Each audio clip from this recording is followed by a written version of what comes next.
రాజ్యసభ ఎన్నికల షెడ్యూల్ విడుదలైంది. కేంద్ర ఎన్నికల సంఘం ఎన్నికల షెడ్యూల్ను విడుదల చేసింది. 10 రాష్ట్రాల్లో 37 మంది సభ్యుల పదవీ కాలం పూర్తి కావడంతో షెడ్యూల్ విడుదలైంది. అభ్యర్థుల నామినేషన్ల దాఖలకు మార్చి 5 తేదీ వరకు కూడా గడువు విధించింది. మార్చి 6న అభ్యర్థుల నామినేషన్ల పరిశీలన, అలాగే మార్చి 9 వరకు కూడా నామినేషన్ల ఉపసంహరణకు గడువు విధించింది. మార్చి 16న ఉదయం 9 గంటల నుండి సాయంత్రం 4 గంటల వరకు కూడా పోలింగ్ జరగనుంది. అదే రోజు సాయంత్రం 5 గంటల నుండి ఓట్లు లెక్కిస్తారు. మార్చి 20తో ఎన్నికల గడువు ముగియనుంది.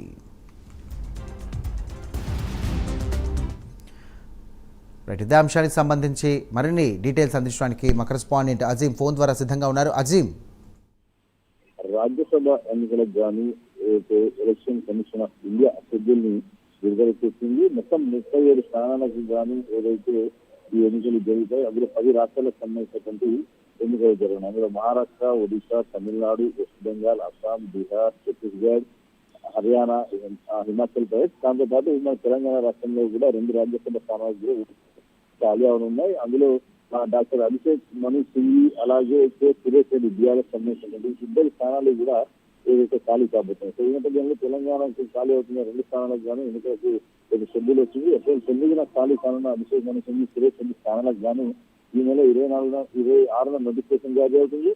అలాగే మార్చి 5న నామినేషన్ చివరి తేదీ, మార్చి 6న స్క్రూటినీ ఉంటుంది. అలాగే మార్చి 9న నామినేషన్ ఉపసంహరణకు చివరి తేదీగా ఉంటుంది. సో మార్చి 16న పోలింగ్ ఉంటుంది. ఉదయం 9 గంటల నుంచి సాయంత్రం 4 గంటల వరకు కూడా ఏదైతే పోలింగ్ కొనసాగుతుంది. మార్చి 16 సాయంత్రం 5 గంటలకే కౌంటింగ్ చేసి అదే రోజు ఫలితాలను కూడా వెలువడిస్తారు. అయితే తెలంగాణలో చూసినట్టయితే ఈ 2 స్థానాలు కూడా కాంగ్రెస్ పార్టీకి సైతం చేసిన విధంగా చాలా స్పష్టంగా మాకు కనిపిస్తుంది. మొత్తం 119 స్థానాలకు గాను కాంగ్రెస్ పార్టీకి దాదాపు సుమారు అటు ఎంఐఎం మిత్రపక్షం సిపిఐతో కలుపుకోవడానికి, అలాగే పార్టీ ఫినాన్షియల్ గారిని కలుపుకుంటే సుమారు 80 స్థానాల దగ్గరకు గాను ఏదైతే పార్టీకి ఏదైతే ఎమ్మెల్యేలు ఉన్నారు. సో ఈ నేపథ్యంలో ఈ 2 స్థానాలు సురేష్ రెడ్డి కావచ్చు, అభిషేక్ సింగ్ గాను కాంగ్రెస్ పార్టీకి సంబంధించింది కావచ్చు 2 స్థానాలను తిరిగి కైవసం చేసుకున్నారు. అయితే ఒక స్థానం మాత్రం అభిషేక్ సింగ్ మనైతే ఏదైతే తిరిగి ఇవ్వనట్టు కాంగ్రెస్ వర్గాలు అయితే పెద్ద ఎత్తున వార్తలు వినిపిస్తున్నాయి. ఇక మరో స్థానం సురేష్ రెడ్డి బీఆర్ఎస్ స్థానం ఖాళీ అవుతుంది. అది కూడా కాంగ్రెస్ పార్టీ ఖాతాలోనే వస్తుంది. కాబట్టి దీనికి సంబంధించినటువంటి అభ్యర్థులు చాలా ఎక్కువ మంది ఏదైతే రేస్ లో ఉన్నట్టు తెలిసింది. దీనికి సంబంధించి పార్టీ ఒక 3-4 రోజుల తర్వాత ఒక సమావేశం నిర్వహించి ఎవరికి